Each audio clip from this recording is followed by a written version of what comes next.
আপনার লাইফে আপনি কখনো কি দেখেছেন কোনো দলের ক্ষমতাশালী দল, সরকার দলের অর্থমন্ত্রী থেকে ধরে কিংবা ধরুন প্রাইম মিনিস্টার নিজেদের পরাজয় নিজেরা স্বীকার করতে, যে আমরা এই কাজে ব্যর্থ, ওই কাজে ব্যর্থ?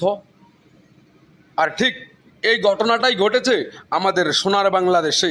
আমাদের ক্ষমতাশালী দল বিএনপির অর্থমন্ত্রী আমির খুসরু সাহেব সরাসরি ডাইরেক্টলি বলে দিয়েছেন, এই জ্বালানি সংকট, বিদ্যুতের সংকট, গ্যাসের সংকট, এই সংকটগুলো আমাদের নিয়ন্ত্রণের বাইরে চলে গেছে, আমরা কিছু করতে পারছি না। তার মানে তারা পরাজয় স্বীকার করে নিয়েছে। এখন আপনারা পারবেন না কেন? জনগণের পিঠের ছাল তুলে হলেও আপনাদের পারতে হবে। আপনারা ভেবেছেন যে 2001 থেকে 2006 সাল পর্যন্ত দেশটাকে যেভাবে শাসন করেছেন ঠিক একই কায়দায় বর্তমানে এসে শাসন করবেন? No, never.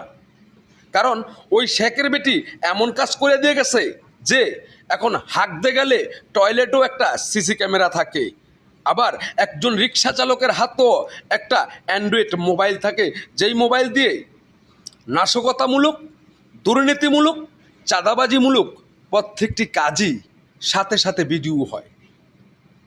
এখন প্রশ্ন, নেপালেও ছাত্র আন্দোলন হয়েছে, নেপাল কি ঘুরে দাঁড়ায়নি? অবশ্যই দাঁড়িয়েছে। শ্রীলঙ্কাতেও ছাত্র আন্দোলন হয়েছে, শ্রীলঙ্কা কি ঘুরে দাঁড়ায়নি? অবশ্যই দাঁড়িয়েছে।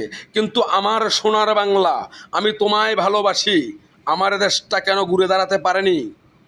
আপনি কি জানেন আমার দেশে সবচেয়ে বেশি চোরের খুনি, আমার দেশে মুখোশের আড়ালে মোল্লা সেজে যারা থাকে তাদের ভিতরেই হচ্ছে সব বদমাশি।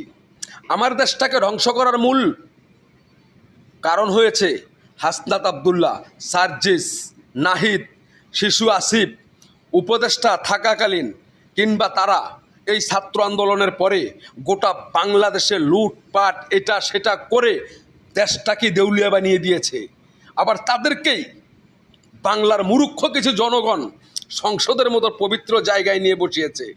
এখন একটাই কাজ, আর সেটা হচ্ছে এই সমন্বয়ক উপদেষ্টারা যেই যেই জায়গার থেকে এমপি হয়েছে সেই জায়গার থেকে জুতা পিটা করে তাদেরকে বের করা, আর হিসাব নেওয়া যে 5 আগস্টের পর গোটা বাংলাদেশের এই ব্যাংক ডাকাতি, এই সেই দুর্নীতি, এইটা সেটা কোথার থেকে করলো, কিভাবে করলো, আর সেই অর্থ কোথায় রেখেছে, বাংলার মানুষকে কেন ভোগান্তিতে